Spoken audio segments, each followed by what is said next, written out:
તો પાટનગર ગાંધીનગરમાં સામાન્ય વરસાદમાં પાણી ભરાઈ ગયા છે। શાક માર્કેટ પાસેનો મુખ્ય રસ્તો પાણીમાં ગરકાવ થયો છે। વરસાદ બંધ થયાને અડધો કલાક બાદ પણ પાણી ન ઓસર્યા। પાણી ભરાઈ રહેતા વાહન ચાલકો મુશ્કેલીમાં મુકાયા છે। સામાન્ય વરસાદમાં પાણી ભરાતા પ્રી મોન્સૂનની કામગીરી પર સવાલો ઊભા થયા છે। તો થોડો એવો વરસાદ અને તેમાં ગાંધીનગરની સ્થિતિ જુઓ। નીચાણવાળા વિસ્તારો છે, રસ્તાઓ જ્યાં ખાસ ત્યાં પાણી ભરાઈ ગયા છે અને તેના કારણે વાહન ચાલકોને પરેશાની।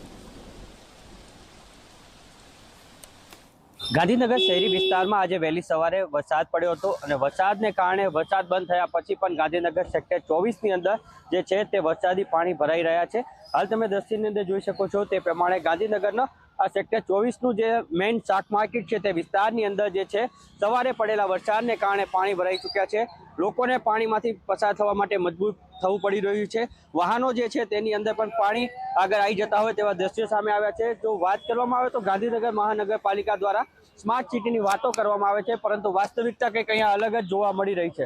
ગાંધીનગર શહેરી વિસ્તારના અલગ અલગ વિસ્તારની અંદર જે છે તે પાણી ભરાવાની સમસ્યા સામે આવી છે। તે જ રીતે આ ગાંધીનગર શહેરનું સેક્ટર 24નું જે શાક માર્કેટ છે ત્યાંના મુખ્ય રસ્તાના દ્રશ્યો છે। તમે જે પ્રમાણે દ્રશ્યની અંદર જોઈ શકો છો તે પ્રમાણે પાણી ભરાયા છે અને લોકો જે છે પાણીમાંથી પસાર થવા માટે મજબૂર બનવું પડ્યું છે।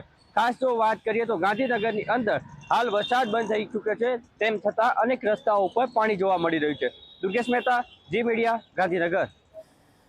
ગાંધીનગરના લીંબડિયા નર્મદા કેનાલ બ્રિજમાં ગાબડું પડ્યું છે। ચિલોડા નરોડા હાઈવે પર 6 લેન બ્રિજમાં ગાબડું પડ્યું। ગાબડું પડતા નવો બ્રિજ વાહન વ્યવહાર માટે બંધ કરાયો છે। વાહનોને જૂના બ્રિજ પરથી ડાયવર્ઝન અપાયું છે। તંત્ર દ્વારા બ્રિજની સ્થિતિ અંગે તપાસ હાથ ધરાશે।